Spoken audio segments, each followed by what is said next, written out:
நுனிக்கந்தில் இருந்துட்டு அடிக்கந்த வெட்டினாராம். அர்ச்சுனாவின் நேர்கொண்ட பார்வை, ஆழமான சிந்தனையும் தெளிவான கருத்துக்களையும் முன்வைக்கிறவர் தான் எப்போதும் வைத்தியர் அர்ச்சுனா. எனக்கு இப்போ தெரிஞ்ச எனக்கு இப்போ சாவுன்னு கேட்டிருக்காரு. என்ன சொல்லியிருந்தாங்கன்னு சொன்னாக்கா, இவருக்கு அர்ச்சுனாவுக்கு செம்பு தூக்க வராத, நீ உனக்கு உன்னோட உடம்பில் எப்போ பனி தண்ணி படுதோ நீ அப்போ செத்துருவேன்னு சொல்லிட்டு ஒருத்தனை பிரச்சனை தேடி வருதுன்னு சொன்னாக்கா, ஒரு நேர்கொண்ட பார்வை என்று சொன்ன காரணம் எப்படி வந்தாலும் பதிவிடலாம் என்பதும் கிடையாது. அதே நேரத்தில் யாழ்ப்பாணத்தில் இன்னும் ஒரு விஷயம் நடந்திருக்கின்றது. என்னென்னு சொன்னாக்கா, ரோட்டில் காதலர்கள் என்ன பண்ணியிருக்கான்னு சொன்னாக்கா, இது நான் காதல் பண்ணுறேன்றதுக்காக அந்த பேரை பார்க்குறாரு. அந்த ஒரு நொடி பொழுதில் விபத்து கூட ஏற்படுது. எந்த ஒரு சேனலுக்கு யாருக்கும் புதுசாக வந்திருக்குன்னு சொன்னாக்கா, மறக்காமல் எந்த ஒரு சேனலையும் சப்ஸ்கிரைப் பண்ணிவிட்டு வீடியோக்களை பாருங்கள். நான் போடுற அனைத்து வீடியோக்களும் உடனுக்குடன் உங்களுக்கு நோட்டிஃபிகேஷனாக வந்து சேரும் என்பதில் சந்தேகம் கிடையாது. அர்ச்சுனாவின் நேர்கொண்ட பார்வை, ஆழமான சிந்தனையும் தெளிவான கருத்துக்களையும் முன்வைக்கிறவர் தான் எப்போதும் வைத்தியர் அர்ச்சுனா. சரி, இப்படியாப்பட்ட ஒரு மனிதருக்கு சமூகத்திலேயே இவ்வளவு எதிர்ப்புகள் வருகின்றது என்று யோசித்து பார்த்தா, அதுக்கு ஒரு சின்ன உதாரணம். ஒருத்தர் மரத்தில் ஏறி நுனிக்கந்தில் இருந்துட்டு அடிக்கந்த வெட்டினாராம்.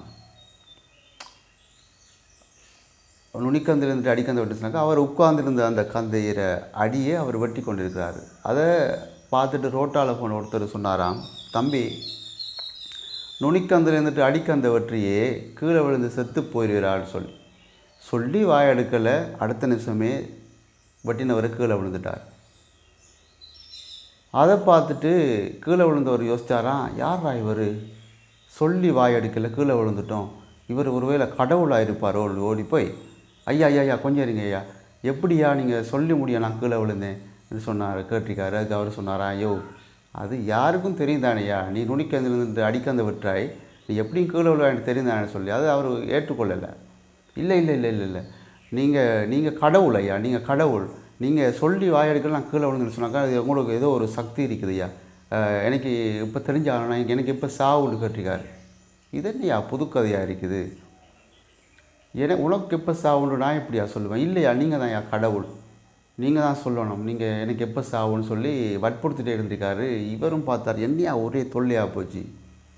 சரி, அவளுக்கு பனி தண்ணி விழுந்தாதான் ஐயா சாவுன்னு சொல்லி போட்டு, உன்னோட உடம்பில் எப்போ பனி தண்ணி படுதோ நீ அப்போ செத்துருவேன்னு சொல்லிட்டு அவர் போய்த்தார். அது பெரிய கதை, நான் சுருக்கமாக சொல்கிறேன். இப்படி ஒரு கூட்டத்தினர் வாழ்கிற சமூகத்துக்குள்ளே தான் ஒரு தெளிவான ஒருத்தர் இருந்தால், அந்த தெளிவானவர் இந்த மாதிரி கூட்டத்தில் இருக்கிறவங்களுக்கெல்லாம் முகம் கொடுக்க வேண்டிய அவசியம் ஏற்படுகின்றது. ஒரு வீடியோ போட்டிருந்தேன், வைத்தியர் அர்ச்சுனா சம்பந்தமான ஒரு வீடியோ. அந்த வீடியோவுக்கு ஏகப்பட்ட கருத்துக்கள் என்ன சொல்லியிருந்தாங்கன்னு சொன்னாக்கா, இவருக்கு அர்ச்சுனாவுக்கு செம்பு தூக்க வராத, நீ அப்படியா இப்படியா, அவன் கள்ளன், அப்படி துரோகம் செஞ்சுருக்கான், இப்படி துரோகம் செஞ்சுருக்கான், அப்படியா இப்படியா, அது நீ சொல்கிறதுக்கு இல்லை. அப்படி ஒரு கருத்துக்களை முன் வச்சுருந்தாங்க. அவர் போகிற இடமெல்லாம் பிரச்சனைப்படாமல் வந்த சரித்திரமே கிடையாது, அப்படி இப்படின்னு சொல்லி எழுதியிருந்தாங்க. உதாரணத்துக்கு பாராளுமன்றத்துக்கு போன பிரச்சனாலே பிரச்சனை, வீதியோரம் போலீஸோட பிரச்சனை, அப்படி இப்படின்னு சொல்லியிருந்தாங்க. ஒருத்தனை பிரச்சனை தேடி வருதுன்னு சொன்னாக்கா,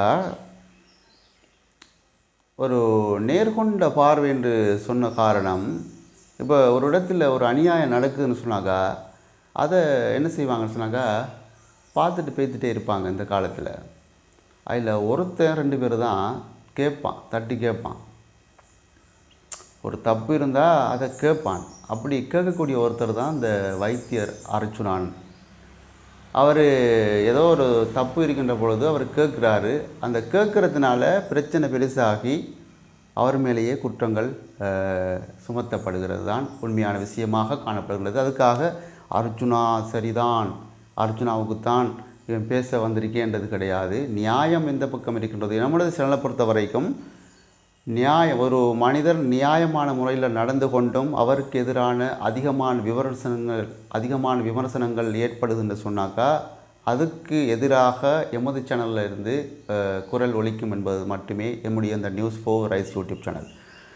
ஆகவே சமூகத்தில் எவ்வளவுதான் நன்றாக அவர் நேர்மையாக நடந்து கொண்டாலும் அவருக்கு எதிரான விமர்சனங்களை முடக்க முடியாமல் காணப்படுவதற்கான காரணம் ஒரு சில கூட்டத்தினர் இவன் போகிற போக்கு பார்த்தா முன்னேறிடுவானோ இல்லாட்டி நல்ல பேர் எடுத்துருவானோன்னு பயந்து ஒரு கூட்டத்தினர் அப்படியே அமர்த்த பார்க்கிறது.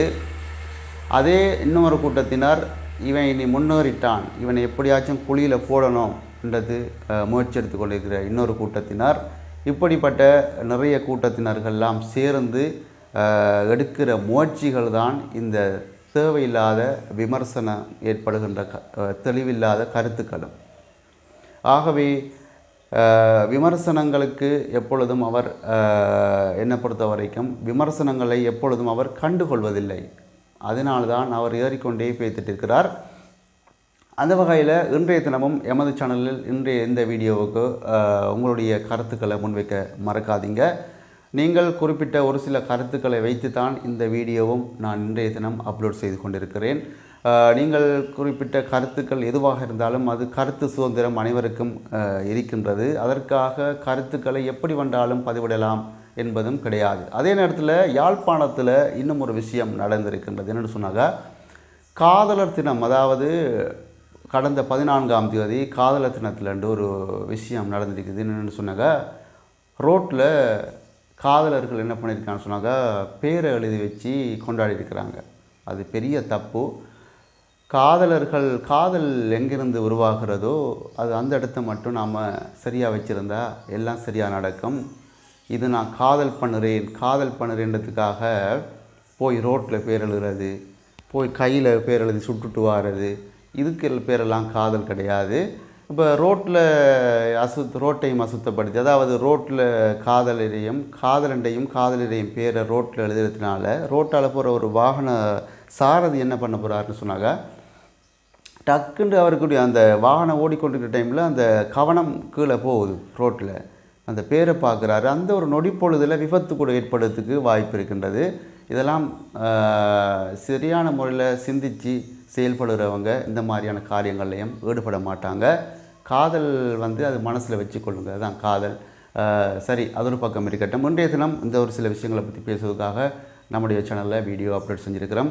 எந்த ஒரு சேனலுக்கு யாருக்கும் புதுசாக வந்திருக்குன்னு சொன்னாக்கா மறக்காமல் எந்த ஒரு சேனலையும் சப்ஸ்கிரைப் பண்ணிவிட்டு வீடியோகளை பாருங்கள். நான் போடுற அனைத்து வீடியோக்களும் உடனுக்குடன் உங்களுக்கு நோட்டிஃபிகேஷனாக சேரும் என்பதில் சந்தேகம் கிடையாது. இன்னும் ஒரு காணொலியில் உங்கள் அனைவரையும் சந்திக்கும் வரை விடைபெறும் நான் என்று உங்கள் அன்பின் தோழன். நன்றி.